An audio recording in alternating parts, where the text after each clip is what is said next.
If you want to get better at Warzone, get more kills and more wins, it is crucial that you have the right settings, and unfortunately the default settings in Warzone are really bad. So I'm going to go in depth and explain every setting, why we use them, and also give you some options on a few because some of these do come down to personal preference, play style, and your skill level. First, we're going to start in our controller settings, and we're going to first start on button layout because this is very important. It also depends on what type of controller you are playing with. If you're playing with a completely normal stock controller that does not have like paddles or extra buttons on it or anything like that, default is probably not your best option, and you're probably going to do better with something at least like tactical. Tactical is just going to switch your melee in your crouch button, and this is going to allow you to slide cancel by pressing in on my right analog stick. And the way they have made slide canceling, if you're coming back to Warzone in a while, it's very simple to do, where all you have to do is sprint, press crouch, and then keep sprinting forward, or press your sprint button, which is going to be your L3, pressing in on that left analog stick. Now, an even better version of this, but which can be a little bit awkward, is to do bumper jumper tactical, and this is going to switch your jump in your L1. So this makes L1, or left bumper, if you're going to be on Xbox, your jump. Now this seems very awkward. This makes your X or A button your tactical. This is very awkward to get used to at first, but the benefit of this is that it allows us to jump and never have to take your right thumb off the analog stick. What's so important about your button layout is so that you can aim and do all these movements like sliding, jumping at the same time while also being able to aim. Now, a third option would be just to stay on default, but to change the way we hold the controller, and that is to play claw. So if you look at my hand camera, if I move my right index finger down and kind of curl it or claw it over, I can hit the buttons like jump and slide and all that stuff. To me personally, it is just way too awkward and I cannot do this, but there's a lot of people out there, a lot of very high level pros as well that play like this. However, I play on default, but my controller has 4 buttons on the back of it here, and so I have these binded to all of my front action buttons. So my bottom right is my slide, bottom left is my jump, so slide cancel is very easy, and then my top right is going to be triangle or switch weapons, and top left is going to be my square, which is going to be my reload. And the way I hold my controller is I rest my middle fingers on the bottom 2 paddles for my slide canceling, and then I just curl up in order to hit those other buttons. And again, the benefit of this is that I can slide cancel, jump around, do all these things, switch weapons, plate, reload, with being able to aim and move all at the same time. For stick layout preset, you're going to want to keep this the default unless you just somewhat prefer one of these. There's no benefit to really changing here. Now, stick sensitivity, they have completely changed the scale if you're coming back to the game. We used to be on that kind of like 1 to 20 scale. Now we're on this weird 0 to 4 scale. I'm going to put a chart up here on screen, which is going to show you how to convert this if you want to go back to what you used to be. Now, for some reason, they changed the scale in from MW3 to Black Ops 6. And so if you used to play 6 on MW3 or older Call of Duty's MW2, Warzone 1, then that is now 7.7, and then we have to keep going farther over, and then that is going to be 1.6. Generally, I would recommend for most players to stay between about 1.4 and 2.1, which was the old 5.5 to 10.10. If you are a very highly skilled player, you can get away with playing a little bit higher sensitivity, but unless you have amazing aim, then there is just zero reason you should be above a sensitivity above 2.1. So I play on 1.6, which is the old 6.6, and I am still able to have very fast, great movement because of some other settings that I will show you, but this allows me to be much more precise with my aim as well. A quick down and dirty way that you can do to test your sensitivity is you can pick a random point. So I'll pick this ladder, and you kind of want to go off. You want to just kind of go and try to stop and flick your aim on it. You want to see where you end up doing. So I'm actually consistently ending a little bit short. There we go. We're a little bit better, a little bit short. So because I was consistently ending there short, based off that, I actually might want to consider increasing my sensitivity and making it a little bit faster.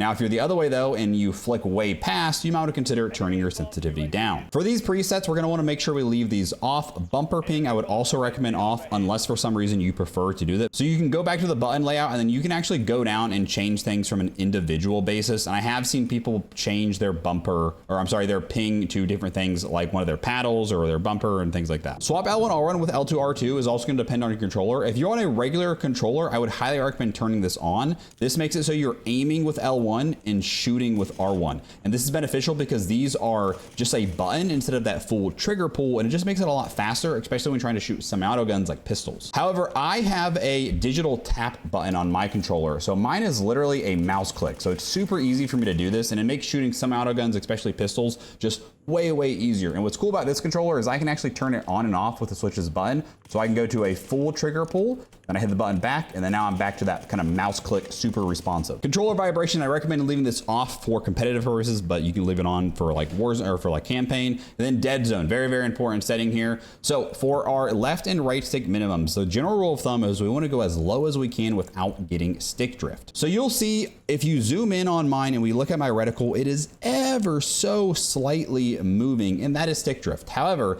this very small amount of stick drift can actually be a good thing because it can help increase and kind of turn on your aim assist for you, which we'll talk about a little bit later. Now, if your stick drift was really fast and you're moving like this or something, you're gonna wanna turn that dead zone back up. If you're getting to the point where your dead zone for your right stick minimum especially is having to go beyond like 6, 7, 8, 9, 10 to really handle that stick drift, you probably want to look into trying to get a new controller. And then for the minimum, anywhere from 0 to probably 4 is generally pretty ideal for most people. Personally, I just really like 2. It's a very short dead zone, very snappy, responsive. Now the left stick maximum is going to be very important to turn down a little bit. It defaults at 99, but if we turn this down a little bit between like 60 and 70, it means I don't have to fully push that left stick all the way forward to fully engage my movement. And this just allows me to get moving at full speed a little bit faster. For the right stick max, so I like to leave this one all the way up so I have full control. And then for the triggers, if you do opt to stay and play with your L2, R2 as your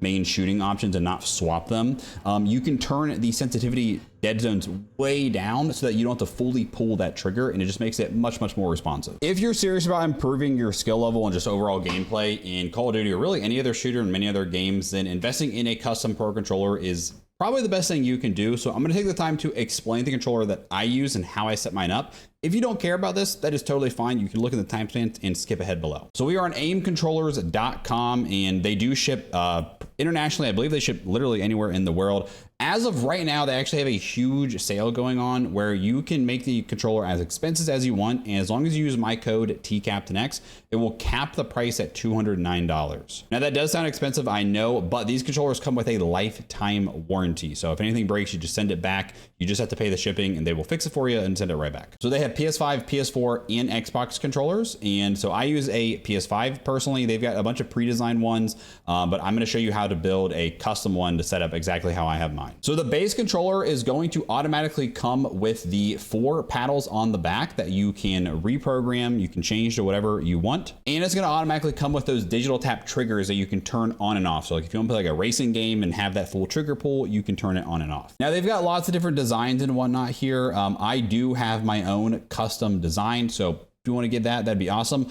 What's really cool about these controllers is that they come with what's called snap panels. And so I can literally pop these panels off, and then they're just magnets, and you can change design. So if you want to get a TCap one, but you also want to maybe support another creator or a new design comes out, you can buy just the snap panels alone, or you can do a custom snap panel designer where you can upload images onto it and you can make whatever you want basically. Now from here, a lot of these are just aesthetic things like colors and whatnot. So this is completely personal preference, but with this sale, I would recommend, doing as much as you can because it's going to cap the price to that $209 sale.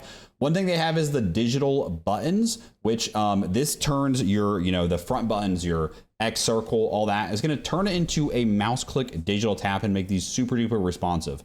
I would say if this sale wasn't going on, which it may not be if you're watching this later, this isn't the most important thing to have, but it is nice. So if you're going to get it with a sale, I would spend the money. Now, Hall effect sticks. This is a very important thing to cover. Hall effects change the analog sticks to basically work off of a magnet instead of a physical contact. And with this, theoretically, these will never get stick drift and you can basically reset them. So if you want a controller that you will never worry about getting stick drift again, I would highly recommend you get the Hall effects. Now, I personally do not use Hall effects, and I have been using this controller well over a year, playing 4 hours a day basically, and I have basically no stick drift. You saw I play at a 2 minimum dead zone and I don't have any stick drift issues. If you use the Hall effects, the sensitivity scale will change ever so slightly. The Hall effects tend to be a little bit more sensitive, and so what most people have to do is turn their sense down like a notch or two to kind of like get things back and even. But most people that I've talked to that have gotten these, they said after they turn their sense down and after a few days, they don't even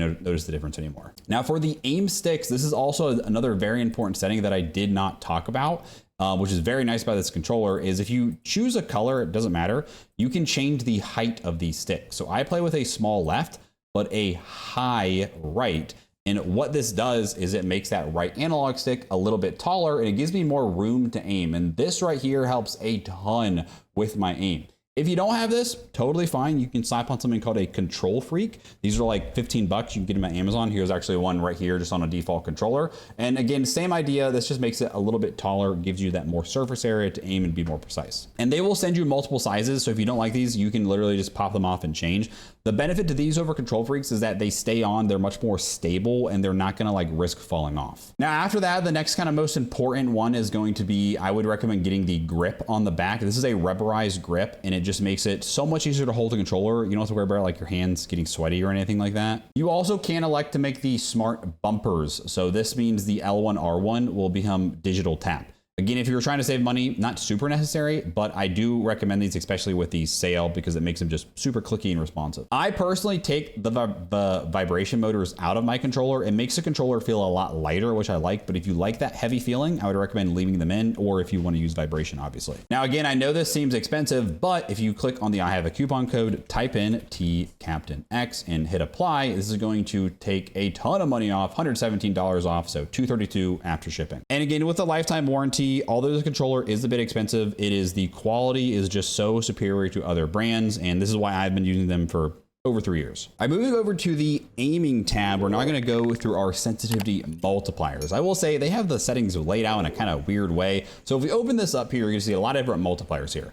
In general, you're going to want to leave all of these probably to 1, with the exception of we're probably going to want to adjust our ADS sensitivity multiplier. Now, what this does is simply when you aim the gun, it's going to then change our sensitivity. So if mine is on 0.85, that means my sensitivity is only 85% of the way versus it's 100% here when I'm not aiming. So for most people, I'd recommend turning this down anywhere from about 0.6 up to 1. You wouldn't really want to go above 1 for any reason. If you're on a lower sensitivity like myself, around that like 1.4 to 1.6 range, you probably don't want to go too low here, because then it's going to be really hard to keep up with people when they're at very close range, because your aiming is just too slow. So for me, I really like this 0.85 because it's just a tad slower and allows me to be more accurate. And again, you can do that same test that we did before, where you kind of pick a point and you try to flick and stop your aim and just see if you're going over or under to get a rough idea. One other one that you might want to consider is your ADS sense multiplier focus. And this is when you're holding a sniper and you're holding your breath or focusing, you can make your sense turn down just a little bit, but I personally just like to leave mine the same. Going down to look inversion, this is personal preference. If you want to flip that up down look, kind of have that airplane feel to it, I would guess if you use this setting, you're probably like 50 plus. And then under the aiming advanced settings here, again, you can change look inversion from individual things like only on air vehicles if you wanted to. ADS sensitivity transition timing, I would recommend instant for this. What this does is as soon as you press L2 to start aiming in, it's going to apply that ADS sensitivity multiplier. So I definitely do not recommend after zoom, but gradual is going to ease into that as you zoom, and that one's fine as well. Third person doesn't really matter. You just leave it as assist. We don't really use third person in Warzone. And then aim response curve type, absolutely recommend going with dynamic. This is what pretty much all of the top players are using. This is going to change the way and allow us to be both more precise for fine aiming, but also allow us to quickly turn around, because it changes the way that the aim curve ramps up as we move and apply pressure on our right stick. Now, some people absolutely swear by linear because it gives you a more one-to-one feeling and more kind of like muscle memory for tracking, but it is much harder to turn around quickly in close quarters when you use linear. So unless you're on a very high sense, I would not recommend linear. And then dynamic is just more superior to standard generally. Custom sensitivity per zoom. If you turn this on, you can adjust the sense for different optics. So some people, for like a very high zoom optic, like on a sniper,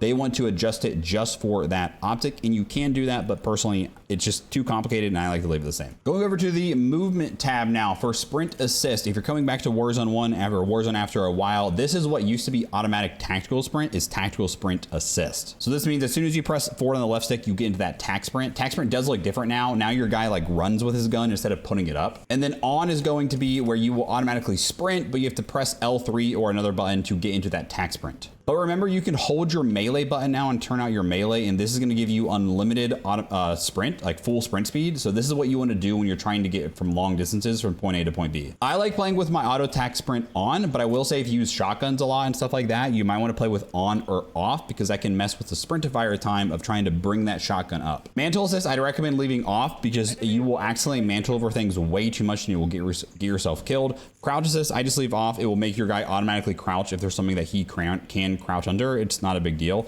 Corner slicing, I recently turned this back on. So this is that Rainbow Six Siege kind of setting where when you peek a corner, your guy will actually lean out like that. And if you do this correctly, you can kind of cause some desync between what your enemy sees and you see, and you might be able to get a slight advantage over trying to shoot them around corners like this. Now, side dive behavior. This is a very, very important setting. If you're coming back to Warzone after a while, they did add the ability to dive in this game. It's not incredibly strong, but there are moments where diving, it can be good, mostly when you're trying to like get behind cover very quickly, or if you're diving off of a roof and then want to quickly pull your parachute. Hybrid is hands down the most optimal setting, but it's also the hardest setting to get used to. And if you're going to play with hybrid, you basically have to play with tactical sprint assist or you will super mess up and accidentally dive. What hybrid does is when I am sprinting, if I hit my slide or crouch button, I will slide. But if I am holding my sprint button, which is my L3, then I hit dive, or then I hit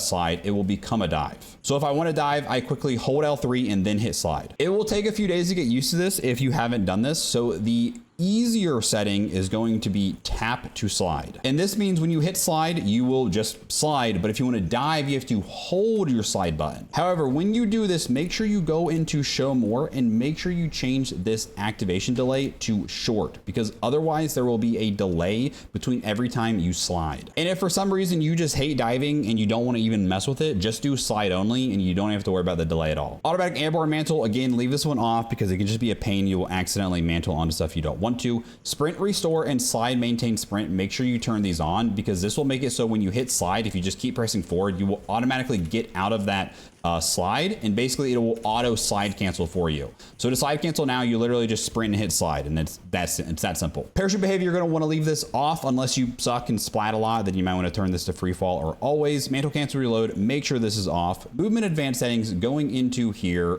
leave your sprint tactical sprint behavior as toggle hold, just gets way too awkward. Auto move forward, definitely off. Now, grounded mantle, I have recently turned on. And what this does is if I am just trying to like mantle over something, if I hit my jump button, it will quickly do it in one hit. Whereas if I had it off, I would have to double tap it to get over. This is very important for getting in windows because it makes it so much easier to get in and out of windows. Otherwise, if you have all of your mantle settings off, it can be like you just get stuck on windows constantly and you die, and it's super annoying. However, with that, be careful. So let's say I am shooting at enemies here and I want to stay behind. If I try to jump shot, you will accidentally mantle over. So there are kind of some flaws to this, but generally I have found how much it helps me getting in and out of windows. It is worth turning on. Now, if you do not want to play with auto tac sprint, aka tactical sprint assist, I would recommend you change your tactical sprint activation to single tap run, because what this means is you only have to press your L3 once to go from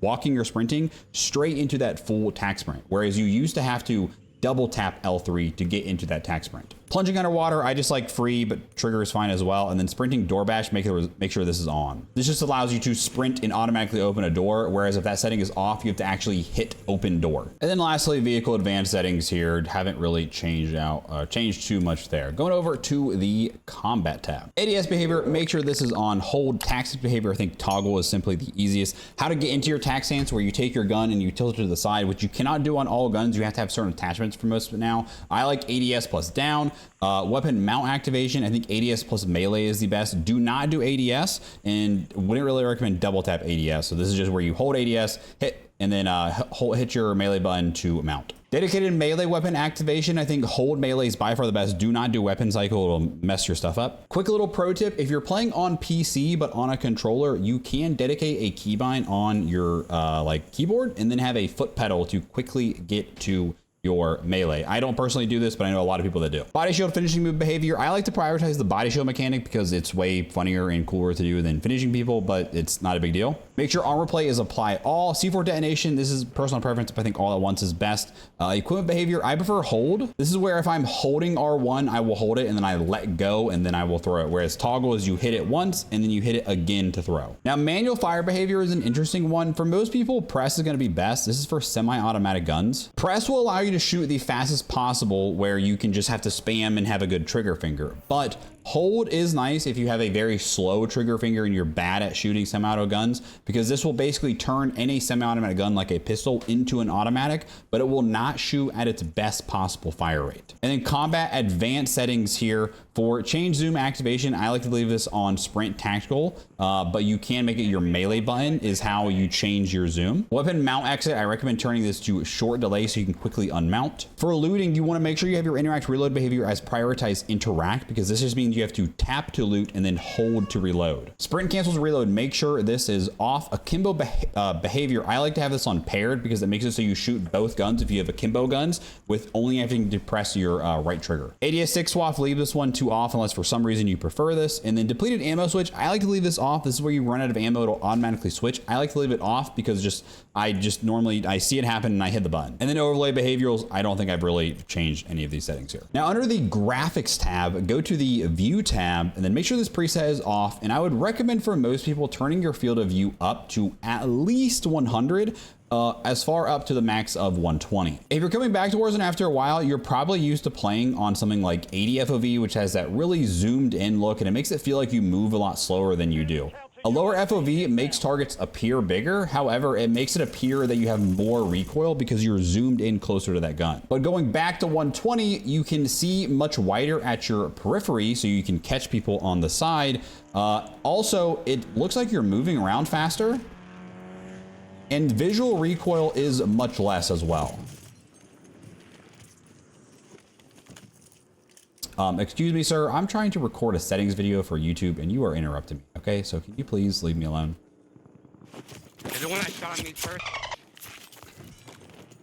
You were threatening me, okay? Now, if 120 just seems too far away and targets just seem too small, there's nothing wrong with coming down to somewhere between, you know, like 100 to 110 and then slowly kind of working your way up as it feels more comfortable to you. ADS field of view, I'd recommend affected, but independent can be a good option. What this does is it keeps your field of view on wide, but then when you ADS, you zoom in like you're kind of on that default FOV. So this is better for being able to make targets appear larger, but no, you're gonna have more visual recoil when you play with this setting. Weapon field of view, you're gonna change this to wide. Third person, leave this to the max, although it doesn't really matter. And then vehicle field of view, also wanna leave this on wide. For camera, make sure all of these motion blurs are to off, and then make sure the movements are all set to least.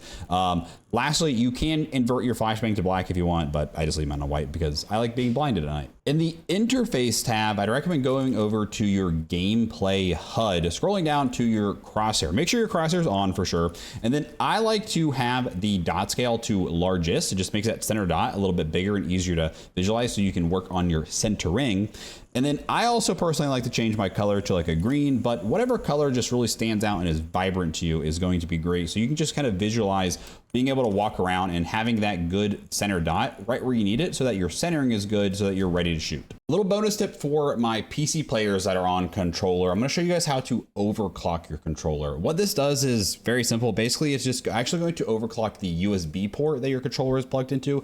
It's basically just going to make it be more responsive and it's going to make it refresh faster so that your controller should be a little bit snappier and more responsive. So I've actually got two controllers plugged in. My green one is already overclocked and you can tell by where it says here, where it says the rate is 8,000 filter yes and the interval is 1. But this is just a plain PS5 controller. Now this is through a program called HID USB-F, and I will leave a link in the description to download this, or you can search it up if you don't want to trust the link that I'm putting in there.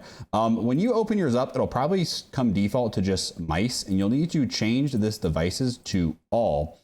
you're going to want to look for, it'll probably say something along the lines of audio endpoint. And then if you read more, it says DualSense wireless controller. Now I've heard mixed things about Xbox controllers. Some Xbox controllers, it will not allow you to overclock them. And if you do not have an officially licensed controller, like I know some Scuffs and other brands are not officially licensed controller, you may not be able to overclock them. Also, if you're on a PS4 controller, it'll be a little bit different. So what we're going to do here is you're going to click on the device here, that is your controller, and we are first going to click filter on device and hit install service.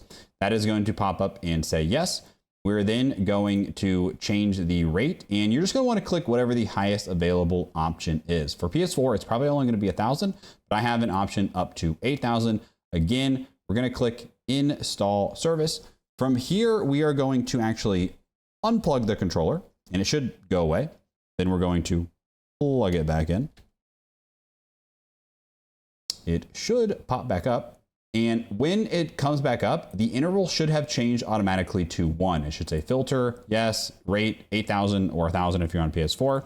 And then you are good to go. And just what you want to make sure to do is do not change where your controller is plugged into your PC, because that port is now overclocked. And obviously this means you have to play with your controller wired in. This is one of the reasons why I always have mine wired. No, it's not because it's plugged into a Cronus. It's because it's overclocked, and you cannot overclock a Bluetooth controller. There's a lot more lag and just delay when you use a controller wirelessly. If you're on console, I'm sorry, you can't do this. Now I'm going to give you guys a few quick down and dirty tips to improve your aim and overall gameplay. So if you're brand new to the game, Warzone Bootcamp is actually really good. It's a sped up version of Verdansk with mostly bot players. Battle Royale Casual is also good. It's a full Verdansk mode, but with mostly bots and some real players as well.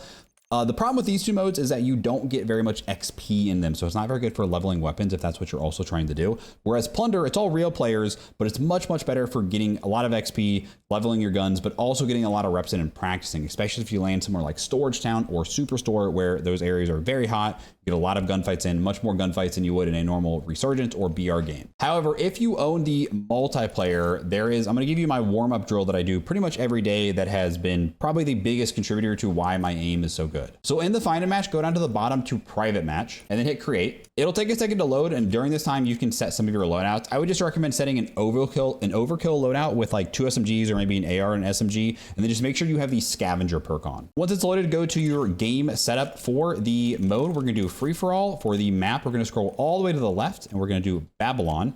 Use other maps, but Babylon is best for just like a quick basic warm up. In the rules section here, turn the time limit up and the score limit up to basically as high as you want. You can turn the match start time down. Over in player, turn the health up to 250. Now in Warzone it is 300, but multiplayer has different damage values, and so 250 is actually a closer TTK than what Warzone is. Optionally, you can turn health regen up to fast if you'd like, and then over in team, the only thing you might want to adjust here is you can turn your minimap always on if you'd like. And then in gameplay, the only thing you might want to change here is I like to just turn your score streaks off, but it doesn't really matter. And then sometimes I will turn health steal on. This is kind of like a health siphon that you get health when you do damage. And then if you are specifically trying to practice things like sniping or hitting headshots, you can turn headshots on, headshots only on as well. And then before you start, go over to the right, kind of behind my webcam here, hit the plus button, and then add the max amount of bots. I'd recommend probably just leaving this on recruit. Regular, they move around a lot more. It's a little bit more realistic, but they have like really good aim actually on regular. So recruit's probably best, especially if you're just trying to learn some new settings and kind of get the hang of things. Now, once you're in here, in order to warm up, we are actually going to go into our controller settings, over to aiming, and then you're going to turn your aim assist off. Now from here, this is pretty simple, and we're just going to go around and we are going to kill some bots. At first, your aim is going to feel very bad, and that is okay. What this is going to force you to do is going to force you to be much more sensitive and much more accurate without having that aim assist to rely on. Now during this, you can also work on things like your movement. So you can work on side canceling around, you can hit some jump shots, drop shots, whatever that may be. For my kind of quick down and dirty warm up, I normally do about 50 bots. It just takes me less than 5 minutes normally without aim assist on. Once I'm feeling pretty good without my aim assist and I've gotten my aim down to a decent spot, I will then go and turn my aim assist back on. I have mine saved in a quick setting.